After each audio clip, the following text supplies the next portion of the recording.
Hello అండి. అందరు ఎలా ఉన్నారు? బాగున్నారా? అందరూ బాగుండాలి, అందుట్లో మేము ఉండాలండి. ఈరోజు అయితే నేను పాతకాలం వంట చూపిస్తున్నాను. చింతపండు పచ్చడి. అమ్మమ్మలు నానమ్మలు ఇలాగే చేసేవాళ్ళు. సో చాలా టేస్టీగా ఉంటుంది. తక్కువ టైం తీసుకుంటుంది, ఎక్కువ టేస్ట్ని అయితే ఇస్తుంది. చింతపండుని అయితే ఒక 10 నిమిషాలు ఇలా నానబెట్టుకోండి. ఇలా నానబెట్టుకున్న చింతపండు ఒక మిక్సీ గిన్నెలో వేసుకుందాం. ఇప్పుడు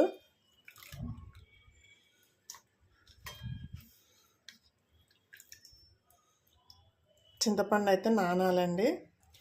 గింజలు నారలు ఏమి లేకుండా మొత్తం తీసేసుకొని నానబెట్టుకోండి. తినేటప్పుడు మనకు నారలు అనేది పంటి కింద పడవండి. చింతపండుని అయితే వేసినాం కదా, 1 టీ స్పూన్ కారం వేసుకోండి. పులుపు ఉంటుంది కాబట్టి కొద్దిగా కారం ఎక్కువే పడుతుందండి.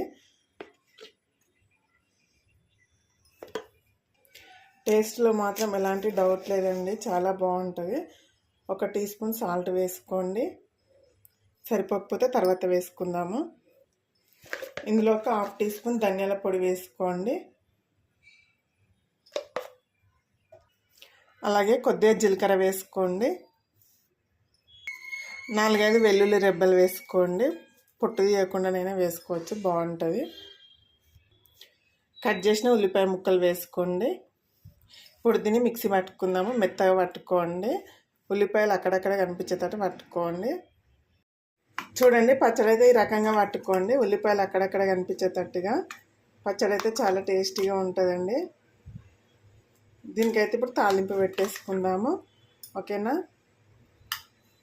స్టవ్ ఆన్ చేసుకొని ఒక గిన్నె అయితే పెట్టుకోండి. గిన్నె అయితే హీట్ అయిందండి. ఇప్పుడు 1 టీ స్పూన్ నూనె పోసుకుందాము. నూనె ఇట్లా చాలా తక్కువ పడుతుందండి. అప్పట్లో నూనెలు ఎక్కువ పోసి ఇవన్నీ వేసేవాళ్ళు కదా, సింపుల్గా ఇలాగే వేసేవాళ్ళు. మా నాన్నమ్మ అయితే ఇప్పటికి చేసేదండి. నూనె అయితే హీట్ అయింది. ఇప్పుడు కొద్దిగా ఆవాలు వేసుకుందాము. సో కొద్దిగా ఆవాలు వేసుకుందాము. కొద్దిగా జీలకర్ర వేసుకోండి.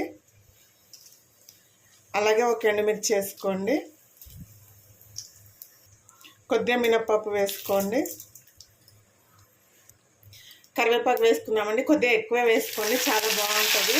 క్రిస్పీగా వేయించుకోండి కరివేపాకుని అయితే. చూడండి, కరివేపాకు అయితే వేగిపోయింది కదా. కొద్దిగా ఇంగువ వేసుకుందాం. ఇందులో 1/2 టీ స్పూన్ పసుపు వేసుకుందాము. పోపు అయితే బాగా వేగిపోయింది కదండి. ఇప్పుడు మిక్సీ పట్టుకున్న చింతపండుని వేసుకుందాము.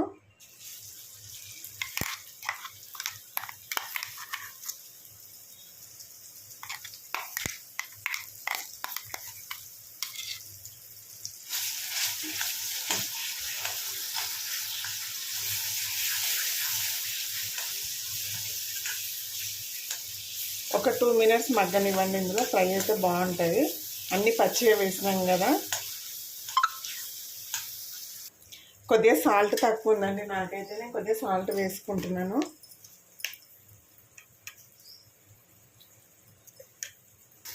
వేడివేడి అన్నంలో తింటే అయితే చాలా సూపర్ అంటే సూపర్గా ఉంటుందండి. ఉల్లిపాయలు తగులుతుంటే, అలాగే మినప్పప్పు వేసుకున్నాం కదా, కంటి కింద పడితే చాలా బాగుంటుందండి.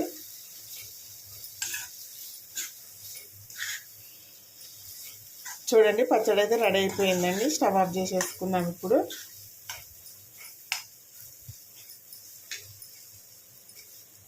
ఇంతే అండి, చాలా సింపుల్ పచ్చడి వేసుకోవడం అయితే. వీడియో కనుక నచ్చినట్టయితే ఒక లైక్ చేయండి, షేర్ చేయండి, అలాగే మన ఛానల్ని సబ్స్క్రైబ్ చేసుకొని సపోర్ట్ చేయండి ఫ్రెండ్స్. ఓకేనా మరి? బాయ్.